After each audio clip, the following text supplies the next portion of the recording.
Hello नमस्कार दोस्तों, कैसे हैं आप लोग। आशा है कि आप लोग अच्छे और स्वस्थ भी होंगे। दोस्तों आज हम फिर से आपके लिए एक नया वीडियो लेकर आया हूं, जो कि गाना के विषय में ही है दोस्तों। और वह गाना है अरविंद अकेला उर्फ कल्लू जी का गाना है और खुशबू तिवारी जी गाए हैं। काफ़ी अच्छा सॉन्ग है दोस्तों, और अगर आप नहीं देखे हैं तो ज़रूर देखिएगा।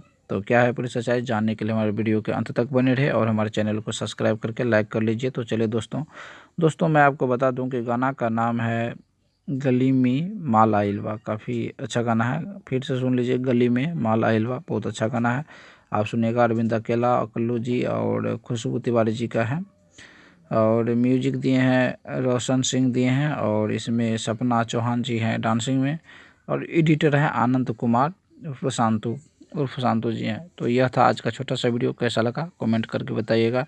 हमारे वीडियो को देखने के लिए आपको दिल से धन्यवाद। जय हिंद दोस्तों, नमस्कार।